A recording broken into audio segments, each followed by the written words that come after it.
Hey Art, Hey, Daryl. How you doing? I'm doing okay. I mean, always a dangerous question to ask during the last half year or so, but Yeah, no good. kidding. Yeah. Man, you have a nice, that's not a virtual background. That's a very nice room you have there. Don't look So around. There's a bear behind you. Yeah. this old thing. Yeah. Um, Actually, we're renting this place in Greenwich because we're moving out to Park City. Ah, okay. So yeah, where are Okay. you? I'm in New York. I'm in Manhattan. Hmm. Same place my family's lived for generations, literally in the same apartment. So, Wow, yeah, it's that must make you feel at home. It does. The crib grows up with you, so it's good. Anyway, thank you for doing this. Yeah, I hope it works. I'm not a survivor myself. No, but and in fact, that's something I should. And we're recording now, and that's something I should tell people, explain to everyone who's watching this. I mean, we're a 3 week conference slash festival of presentations from, you know, doctors ranging from the father of modern urology to luminaries from literally around the world. I think there are 20 or 22 major cancer centers represented and all sorts of things. And then there's us, you and me. So, and, a couple of guys aging into the prostate cancer realm. But and I tried to think of how can I sort of introduce you without seeming like I'm trying to blow smoke up your ass. But when I saw that you wrote a memoir about your experience at Comedy Central and in creating it, I mean, I really got excited. I saw the note on LinkedIn, and I thought this just rhymes with everything our nonprofit Male Care is all about. Our mission is to help men live longer and happier lives. And I thought, like, a good, if we were on stage together, I'd say if there was a Nobel Prize for happiness, you should get it because you invented Comedy Central. You invented this whole Yeah. idea. Well, that would make a lot of people who know me laugh because happiness is not something they typically associate with me. I mean, I'm happy. I'm happy. It's just, I'm a little more on the pessimistic side than some. Uh, but it's fair enough. I'm proud of Comedy Central. I'm proud of the fact that it's really made an impression in our culture.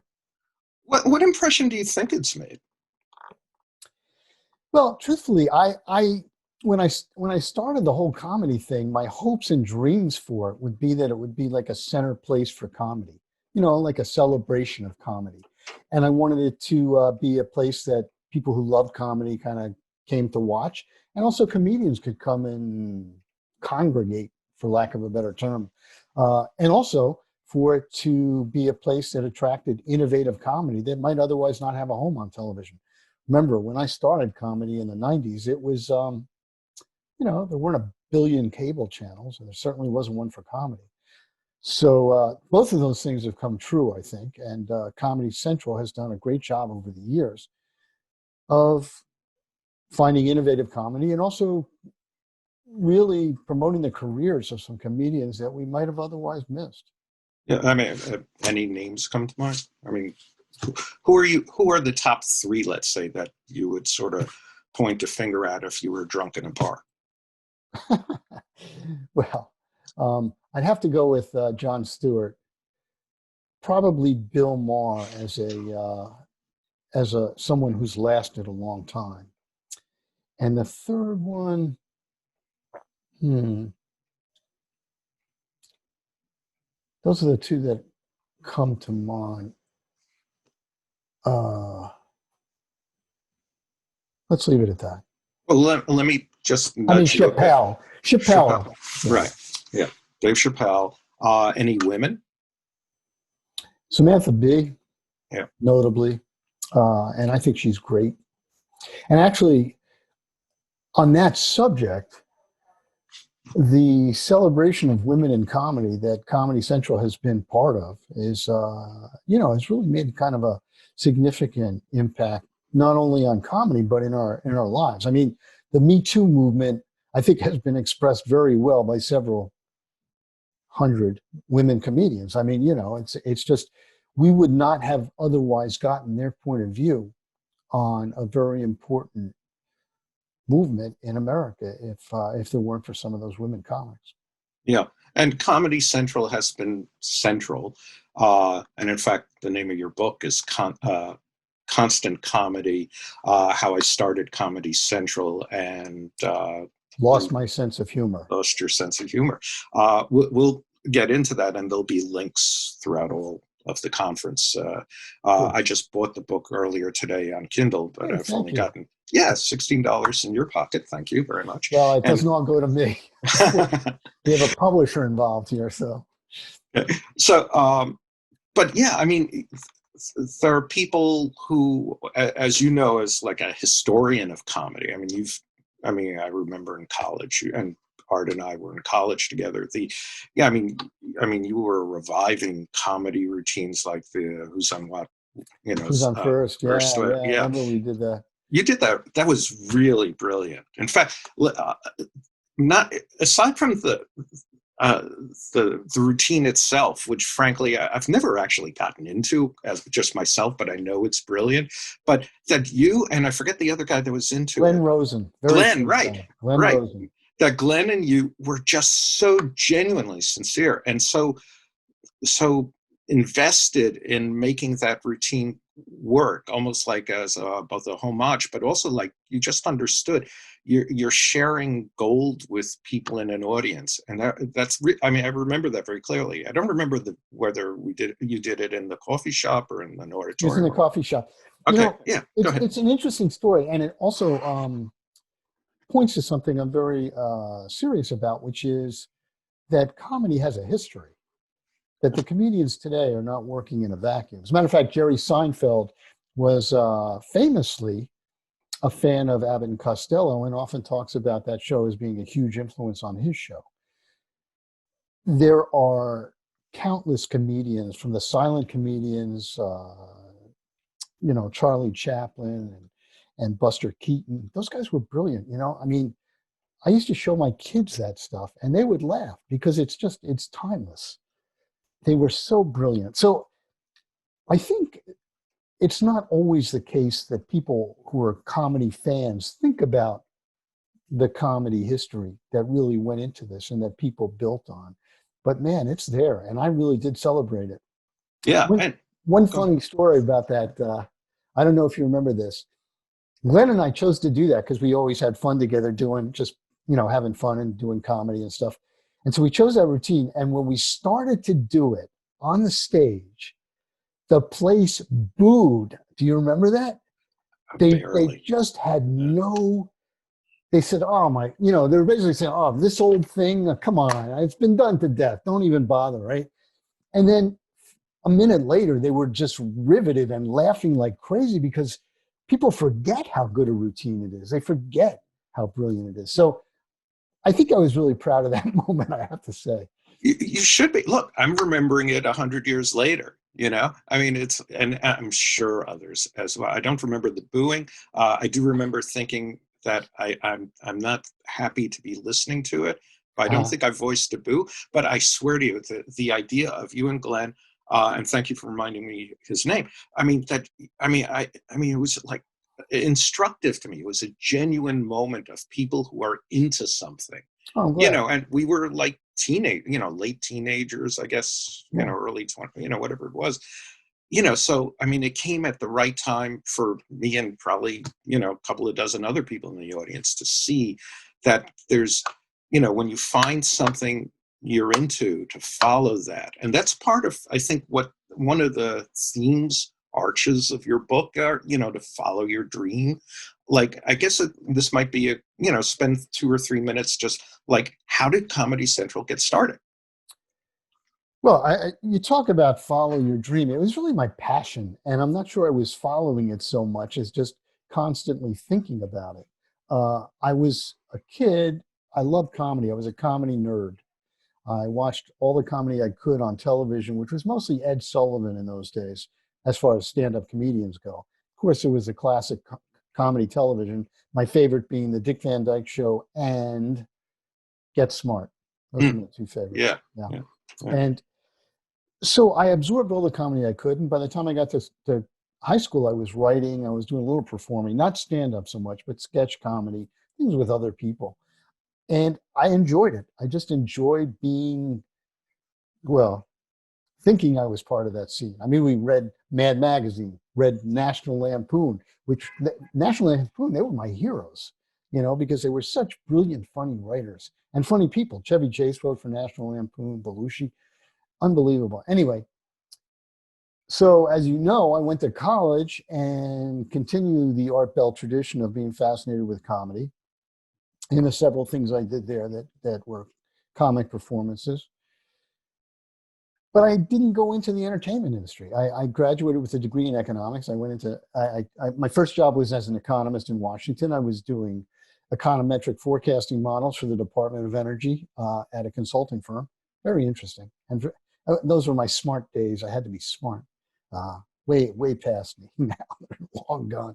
But anyway, but a couple, 3 years into it, I realized, I really did want to get into the entertainment business, get back to that. So I went back to business school. And while I was in business school, I took part in an extracurricular activity they had there called the Wharton Follies.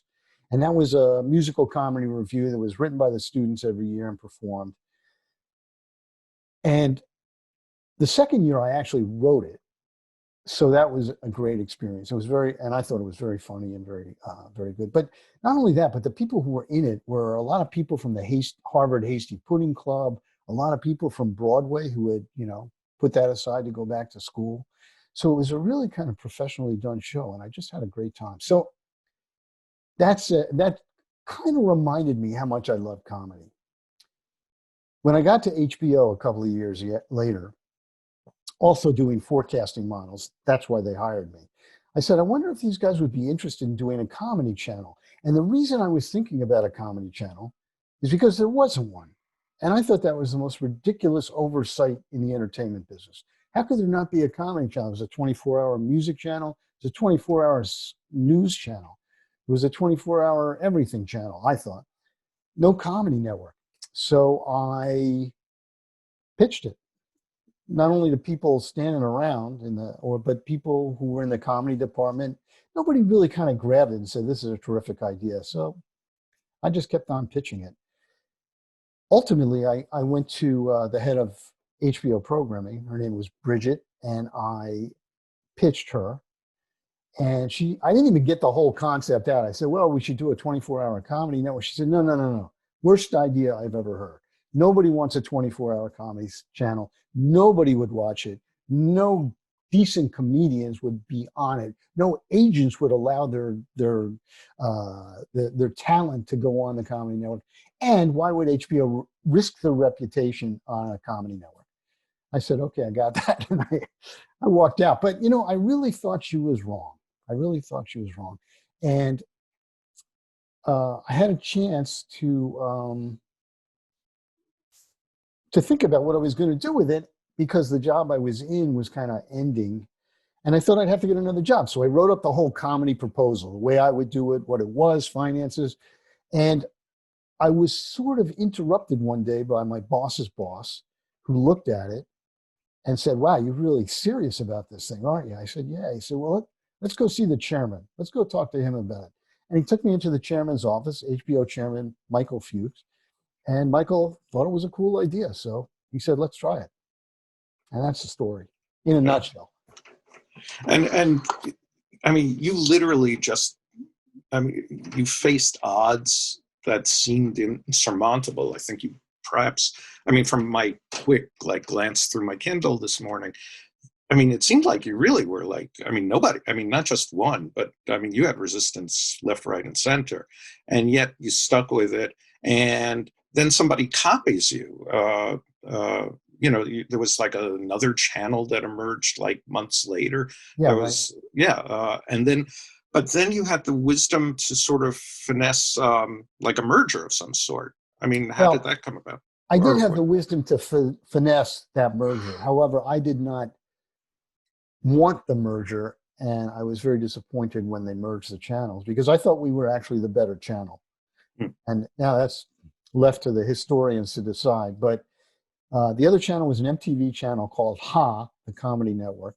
We were called the Comedy Channel, the HBO Comedy Channel. They launched 6 months after us, after after announcing the day after our announcement. Now, by the time we announced, we'd been working on it for 6 months to make sure we had all our ducks in a row, but they didn't had nothing, you know. So they just announced that they were going to do one too. 6 months after they launched, it's the end of the first year for us, and the powers that be said, "Look, two comedy networks. You know, the cable industry doesn't need two. We need one." So they merged us, and that was almost as hard for me to get that comedy to get it started again as Comedy Central. That was the name we gave it after the merger. To get that started again as Comedy Central was very difficult. We had two completely different cultures, MTV and HBO, coming together to build a channel, two piles of programming, two different comedy concepts, you know, the whole thing. So it was challenging. But the good news is I realized early on that my compatriots from MTV Networks, the Hot Channel, also wanted there to be a comedy network in the world. And we worked very hard to make sure there was one. Yeah. So for my quick skim, and everything will be related to my quick skim, which shows how good our college education was, perhaps. The idea that, is it fair to say like there's like Art Bell who just loves comedy, loves people incited to laugh and feel good about the world and themselves and see the irony and all that. And then there's Art Bell, like it or not, a really good businessman. I guess that is fair to say. I think that one of the things that helped me as I was developing comedy was my background in economics, my background in business, my experience in business. There, I ultimately became, I like to think, something that's rare, but not ridiculously rare, but it's rare in the entertainment industry, which is a creative executive, a creative business executive. You know, I could straddle both, but I will say, when I first started Comedy Central, I had not been in the comedy business. I knew nothing about the comedy business. That's like starting to sell cars when you've never, you know, been in a car, driven a car. I mean, it was as much as I love comedy, I didn't understand how the business worked, and that was, you know, that was something I had to learn on the job. Yeah. But it speaks to themes that like cancer patients go through in a way. And we'll keep relating the rest of the conversation to our audience a bit more granularly. The idea that you have tenacity. I mean, you love comedy, you want to do something in that world. You love entertainment. You may or may not see yourself as a comedian, but you're in the business and that's more than good enough. But then the same thing of developing a skill set that intellectually or emotionally you think is foreign to you. Cancer patients, pre-diagnosis, you're living your life, especially adult guys with prostate cancer, whether they've got families or full-blown careers, or they're just single guys struggling, or however, whatever they are in between that. You want to live out a long life. You want to live out a comfortable, happy, pain-free life. And now you're confronted with this diagnosis that says either I put my life in the hand of strangers, or as in support group networks, which MailCare has like 74,000 people go into our support group network throughout the world. So it's like a big deal thing. All of these guys are taking steps and being proactive and self-instructive, self-educating, information seeking to try and find things out to extend their lives in a realm, meaning, oncology, urology, surgery, radiation, this and that, chemotherapy, all these things that really, had no business being in their life in the first place, nor was there any, for 99.9%, nor was there any real genuine interest besides, watching Sanjay Gupta on CNN perhaps or something, there's, so, you as well as these cancer patients who are marvelous and we honor them every day, and, and one day you and I will perhaps navigate into that, the idea that you can be tenacious, you could be goal seeking, and you could be really part of something that is part of something you care about. And then you could also build in some knowledge to sort of, you know, deal with the impact of a surprise that you don't want, you know. You were surprised when they took camp. I mean, Comedy Central ended for you abruptly, I think, or I couldn't quite Yes, I was there. understand that. I was there for 6 years after it became Comedy Central, and I was head of programming for a while. I was head of marketing, and then they brought in new management. They fired my boss. I was reporting to the president of the channel, who was somebody they brought in to run Comedy Central, but didn't know a lot about comedy or cable television. So it didn't work out almost from the get-go, but he stuck around for a while. But they finally fired him, and the new guy came in, and true to form, the new guy sort of, you know, fired a lot of people, including me, you know. So it was hard. That was a hard thing for me. A very, very deep personal setback, I have to say. You know, What? Go ahead. I I mean, what was hard like? What does that mean? well, again, something I talk about extensively, not extensively, it's the last chapter of the book about what it's like to be fired. But Comedy Central was a very personal project to me. It was a very personal business. And by then it had been successful. You know, it's not like it was the first 2 or 3 years we were trying to find our footing and nobody was really sure whether we'd survive. We survived and we thrived and we were going to be extremely successful and everybody knew it. So to have that kind of pulled out from under me it was unexpected. Although by the time the new management came in, I figured, okay, they fire your boss, they bring in new management, you know, your time is limited. But, you know, I took it very personally, very personally. The guy who came in said, look, I got no choice but to fire you. Your fingerprints are all over this thing, which is what it was at that point, because I had so much to do from the earliest time of shaping the channel and what it was. What were the weeks and months like for you after that? Well, I spent a little time exploring uh, with other people what the whole thing meant. You know, I went back to some former coworkers, mentors, people who knew me to talk about what I should do next. Should I stay in the television business? Should I go somewhere else? I really wanted to stay in the television business. And I will say that some of those conversations were extremely useful. One that sticks out for me is that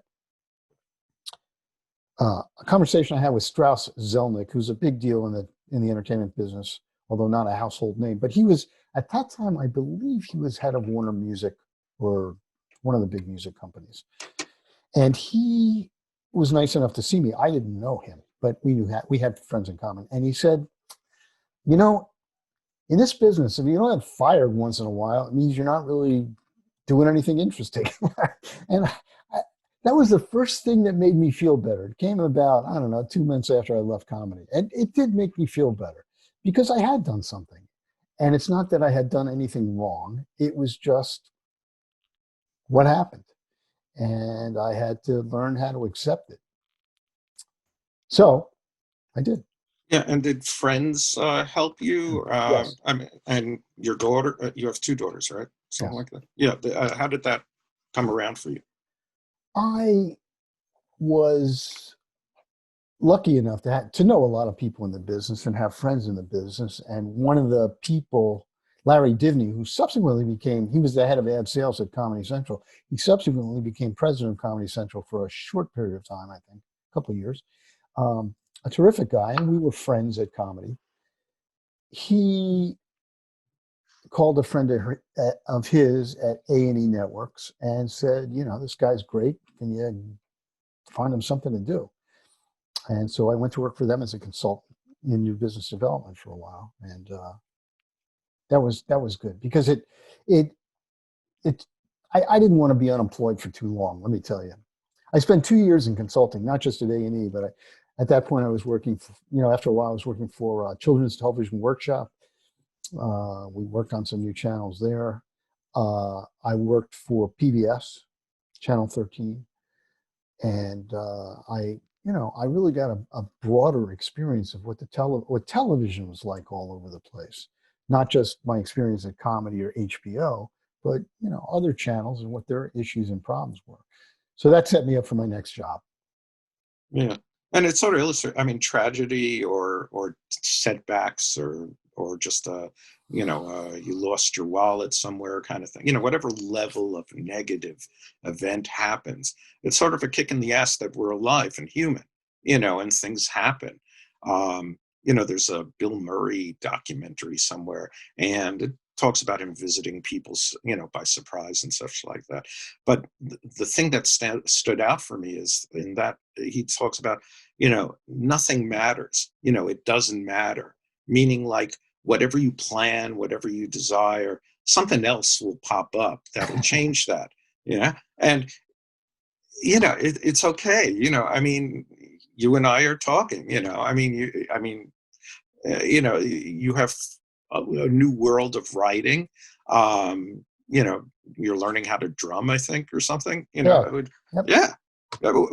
I mean, is the pounding helpful, cathartic? What is that? Yeah. Well, I guess it is. I guess it is. Listen, anything physical is helps. And actually, drumming is a lot like dancing. I mean, I was drawn to I do jazz drumming. I was drawn to it when I saw some jazz drummers, one in particular, and he was like, he was kind of dancing while he was playing. And I thought, I like to dance. That looks cool.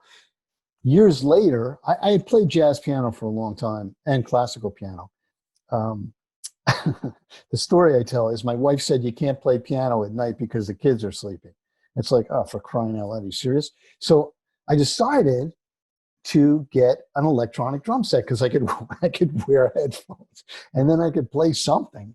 And that's how that started. And then I fell in love with it. I fell in love with it, and now I have a drum kit. Yeah, and I mean, people in our age group, and we've both sort of navigated into our 60s now. So it's like we have.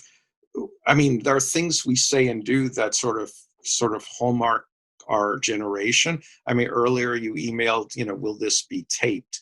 And I was going to send you a snarky little remark, taped, but I mean, it's so interesting that we've lived as our prostate cancer population.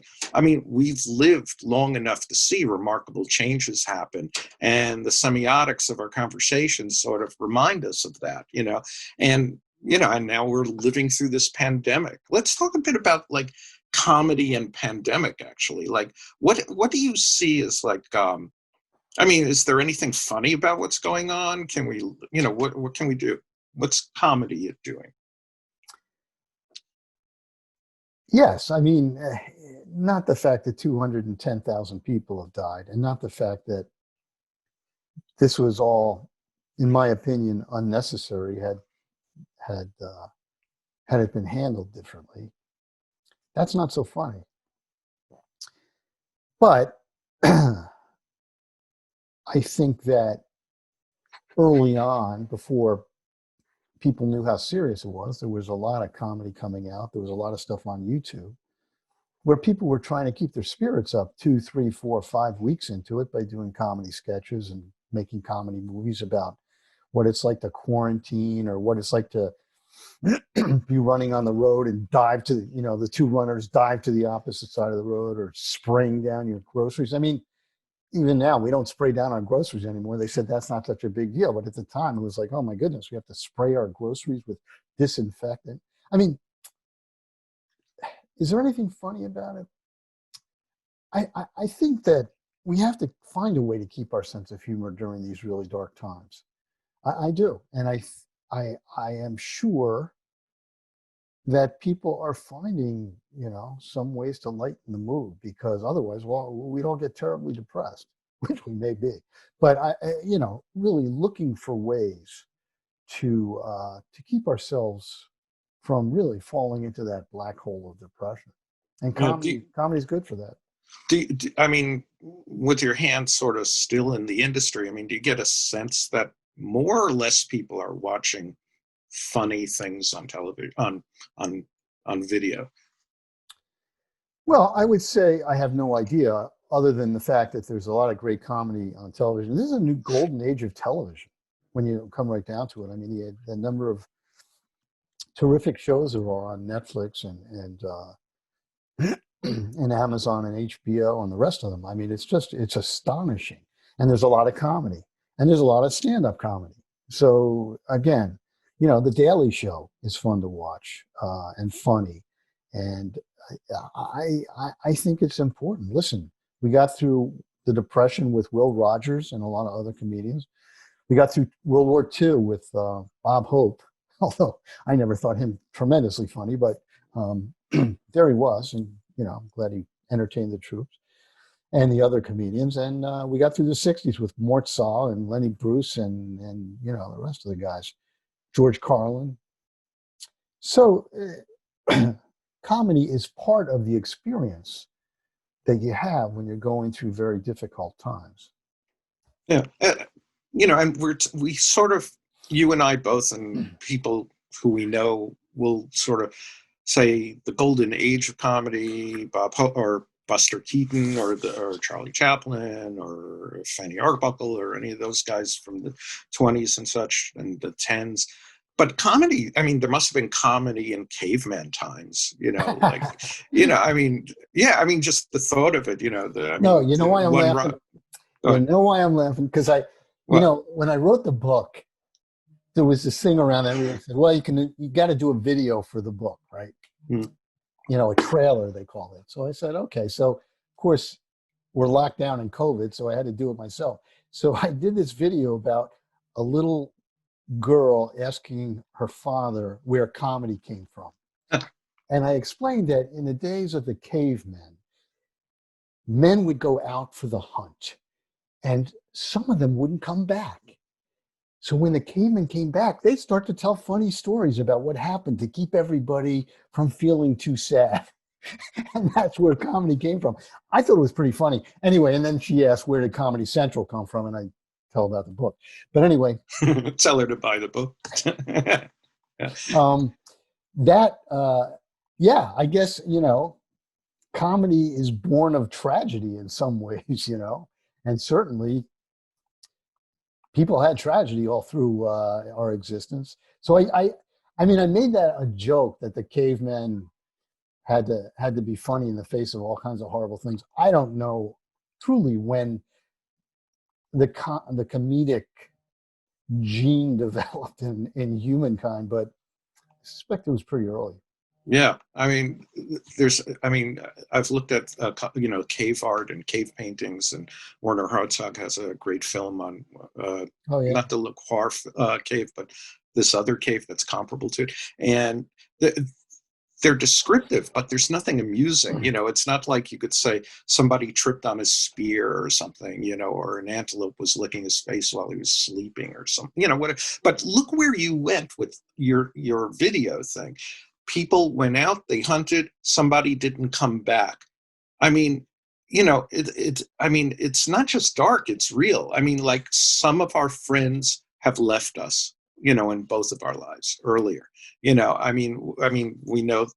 without, I don't know whether it's good to mention a guy's name or not, but someone an important producer from our college passed away when he was, I think, 51 or something, and, so like, it's, the idea of making light in a way to do something that we need.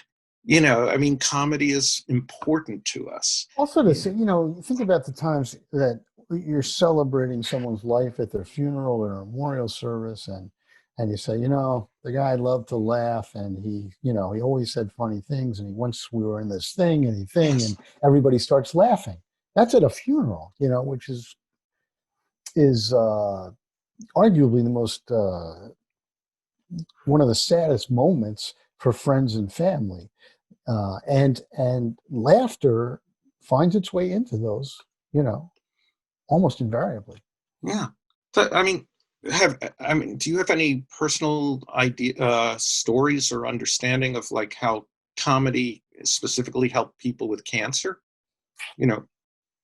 Not specifically with cancer, but I think that if you look at the stand-up comedians who tell their stories, who bare their soul. I'm thinking of Gary Gulman in particular, who's a recent comic Yeah. who has a couple of specials on HBO. My my kids introduced me to him, and he tells the story of, I guess, addiction and depression. And clearly he got through it by laughing. He made us laugh listening to him. I mean, that's a way of dealing with it.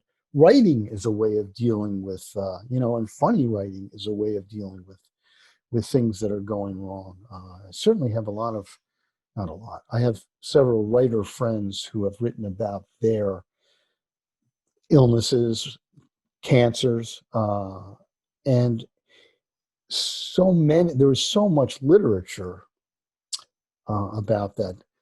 I'm also thinking of Andy Borowitz, who wrote a book called A Simple Twist, which was about his near-death experience when he had a twisted intestine, which is deadly if you don't operate fast and resolve it. So, and it was a very funny book. So, looking back, especially on really harrowing experiences, is probably one of the best times to laugh. I think Yeah. one of the best times to kind of invest yourself in comedy.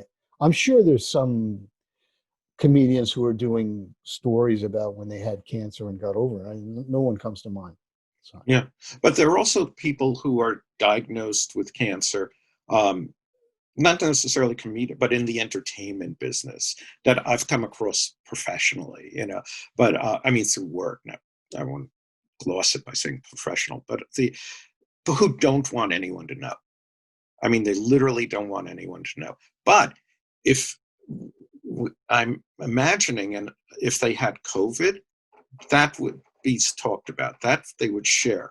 I mean, I'm thinking of people like Tom Hanks and his wife and others who we now know, I mean, who talk about, I've just got diagnosed with COVID.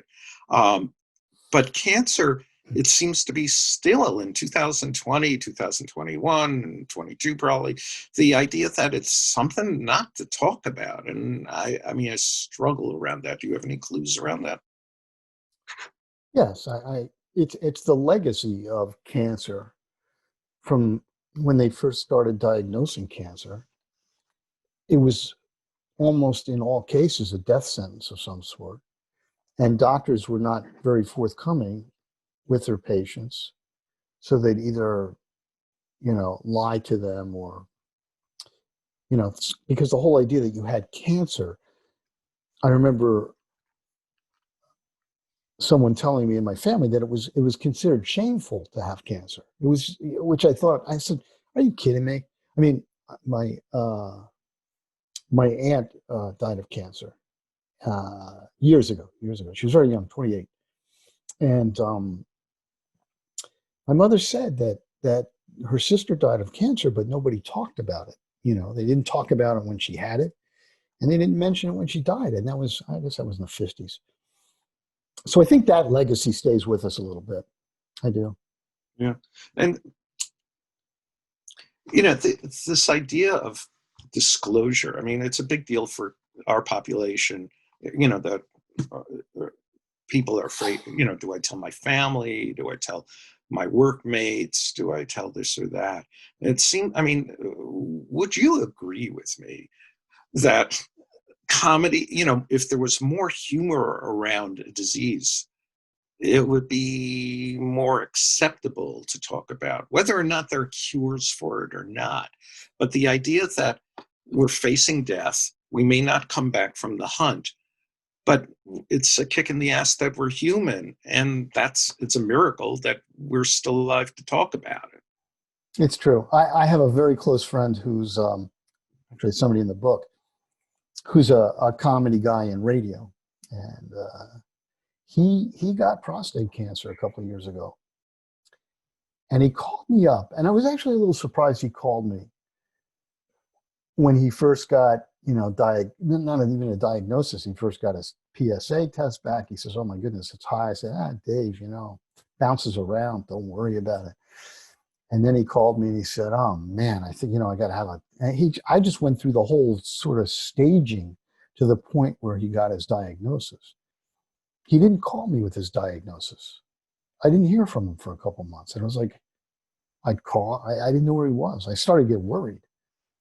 And then he reemerged, and he had prostate cancer, and he had gotten it treated, and he was a survivor. But he said it was, it was really scary. And then he told me stories about it that made me laugh. We were having breakfast, and I was laughing like crazy when he was telling me about, all the things that that it involved, the treatment and the aftermath and the whole thing, and he had to laugh about it. He had to laugh about it. First of all, it's his business. Now, did he go on the radio and start talking about it? I don't think so. But he could. He could. Yeah.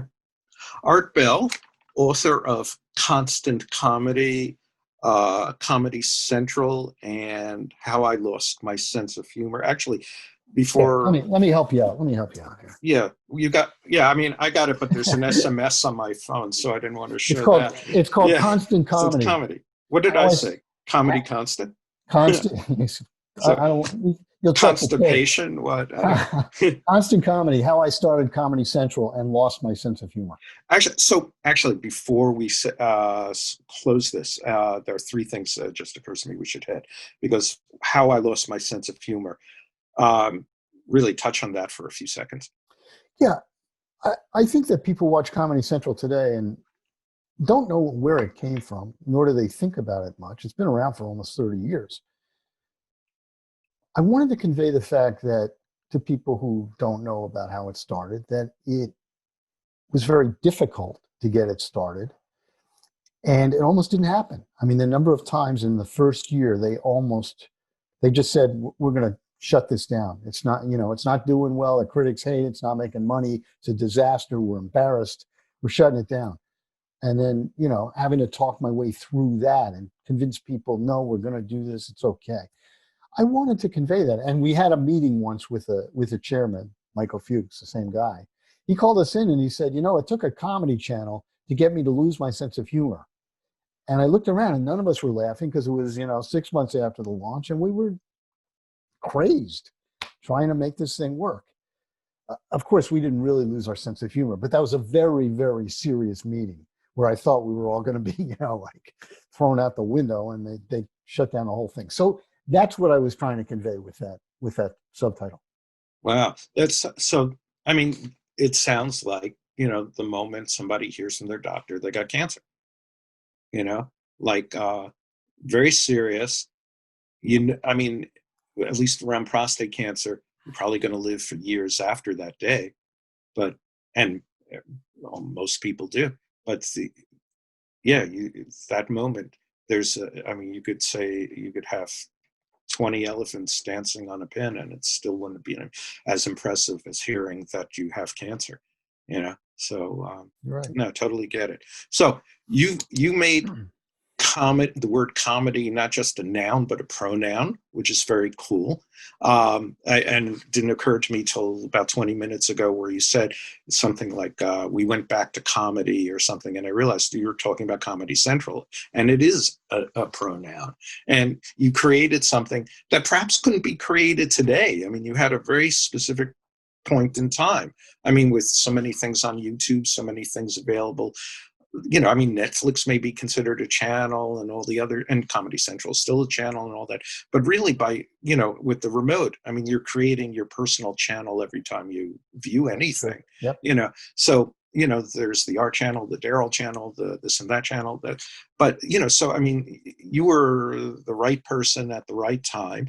It's had, in my mind, an extraordinary social value, as you mentioned earlier. I mean, it elevated women to the same level as men. Perhaps there are still problems around payment and respect and all that, and certainly that continues, and perhaps interpersonal garbage around Me Too kind of things that just need immediate and severe correction. But the idea that you really did a big social change is gold, and that will forever, you know, be something honored by generations of your family. Before we go, like, and I sent you in an email, like, if you, we're going to make you a doctor for the next 2 minutes. Like, if you were to write a prescription to a patient who was just diagnosed, like, what comedy or show or comedians would you prescribe a man in their 40s, 50s, 60s, or 70s just diagnosed with prostate cancer? What would you prescribe to that person to watch or seek out? Well, I think Jerry Seinfeld is one of the great stand-up comedians, and I never tired of hearing his stand-up. So, especially his, some of his earlier stuff, if you can find it. Um, I think that people should go look at the Dick Van Dyke Show again. I mean, that thing is so classically funny. You cannot believe that it still holds up to the extent that it does. In terms of movies, I'm a Mel Brooks fan, so Blazing Saddles always makes me laugh. But there's so much out there that makes you laugh. There's so much great comedy to be had. So I would just, and then, there's Trevor Noah on The Daily Show, who, who's got his finger on the pulse of what's happening now and today and 6 hours ago. And I think in these times, it's important to catch up with someone like Trevor, who's really talking about what's funny about today, what's ironic or satirical or crazy about today. Okay. Yeah, I think that's it. Yeah. I mean, find things that make you funny, even if it's watching a pigeon eat a slice of pizza on the sidewalk. Yep. Read funny books. My book is pretty funny. My book is pretty funny in places. And, there's other great comedic writing out there, on Woody Allen. I know you shouldn't say that too loud anymore, but Woody Allen, Without Feathers, is a collection of his comedy that was very influential for me when I was a kid. Yeah. So find funny books and read them. Yeah, the Lenny Bruce stuff. I mean, maybe 3 or 4 years ago, I found some, like an actual paperback kind of thing that wasn't brittle, and went through.